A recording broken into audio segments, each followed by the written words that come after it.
going to deal with compound inequalities. And something to keep in mind, and means we want both of these inequalities to be satisfied. So let's start by drawing our number line and putting the two numbers we know we're going to be dealing with. And one way to do this is to graph each of these separately. So let's start by graphing x is greater than -1, and I'm going to do these below, and you'll see why here in a moment. And then this other one, so now we've got our both of them drawn, but we want to know where we have both of them, because it's and. So where do we have both lines? From here to here.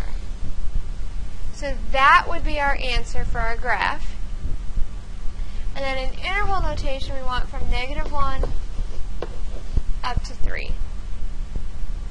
This second one, we can do the same way, but notice we already know x has to be between 0 and 5. So we know we're going to be dealing with 0 and 5. And it's greater than or equal to 0, but also less than 5. So there we go. In interval notation, we're going from 0 to 5. Alright, same idea. Let's go ahead and draw our number line. We know we're going to have a 2 and a 4. So let's start by looking at this one. We want greater than or equal to 2. So we're going to go this way. And then this one we also want greater than 4. So my question is, where do we have both lines? The answer to that is we have both lines from 4 onward. Notice 4 is not included here, so that's why it's not included there, because we need where both of them have it. So then in interval notation, we're just going from 4 up to infinity. Same idea once again. So let's draw our number line. We know we're going to have -8 and -5. Let's just take it piece by piece. X is greater than -5. So that's going to be going to our right. We also have less than -8. And remember, we have an and, so this means where do we have both lines? Well, we don't have both lines anywhere. So this is going to be just no solution, because there's nowhere that satisfies both this inequality and the second inequality. So now we're going to look at OR. And what OR means is we can have 1 or 2 lines. So let's go ahead and get our number line going. We know we're going to have 0 and 3. When we graph x is greater than 3, so that's going to be going to the right. The second one to the left. So we want where we have 1 or 2 lines. So this is for OR, we want 1 or 2 lines. So where it fits one or the other. So that means where we've got one or the other line is from here and going this way. So in interval notation, we'll have from -infinity up to 0, but we'll also have from 3 to infinity. And this just means union, which in our case it means OR. That's how we're using it. So let's look at this one.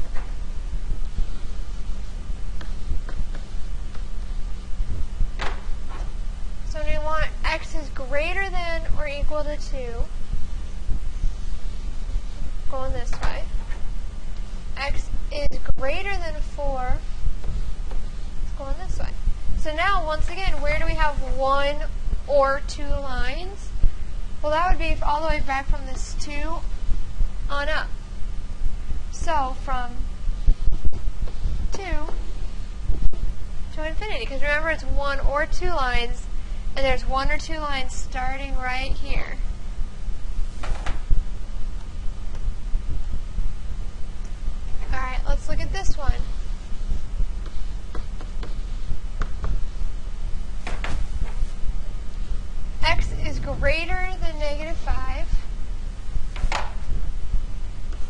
x is less than 3. So now where do we have 1 or 2 lines? Well, we have a line everywhere. There's always at least one line. So this is negative infinity to infinity. Meaning any number you picked, no matter what, is going to work.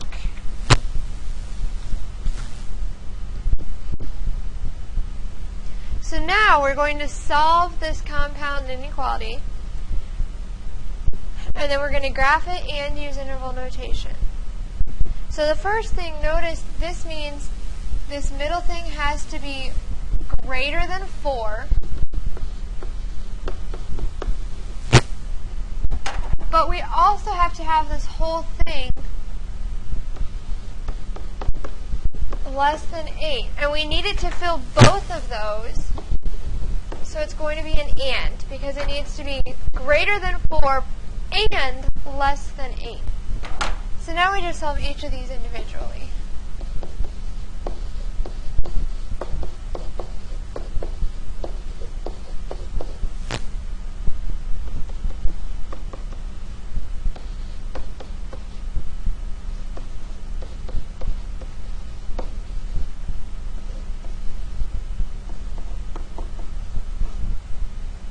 Don't forget we have and in the middle here.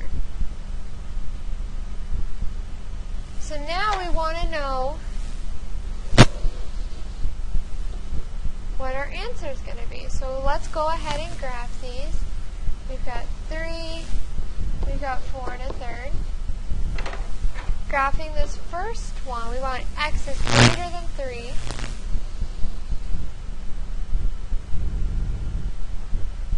And the second one, less than here. Remember, and is where we want both of our answers. So here's our answer.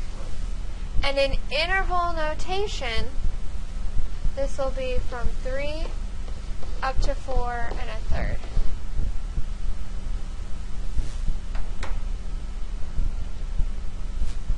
Now this one we'll do it the same way. We'll break it up. That middle part has to be greater than the left, and it also has to be less than that right side.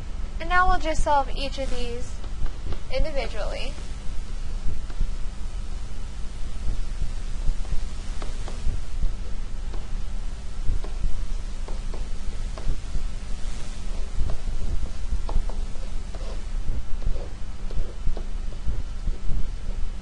Notice though we're multiplying by a negative, so our sign will flip.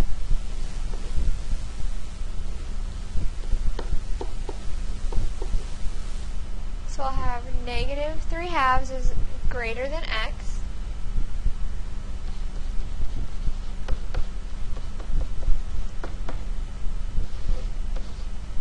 And then 1/2 plus 1/3.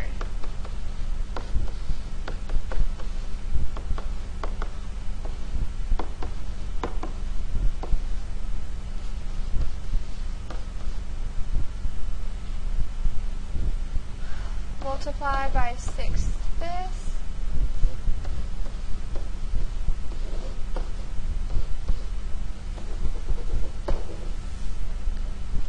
Now let's go ahead and graph these.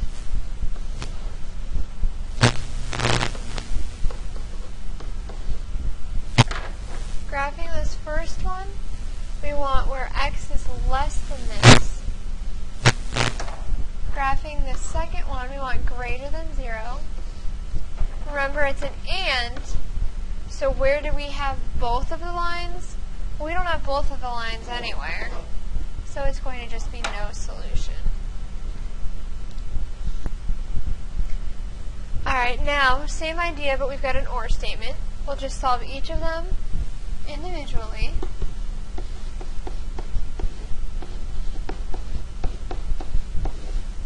So we'll get x is greater than 0. And now this other side we're going to have to distribute, but that's okay.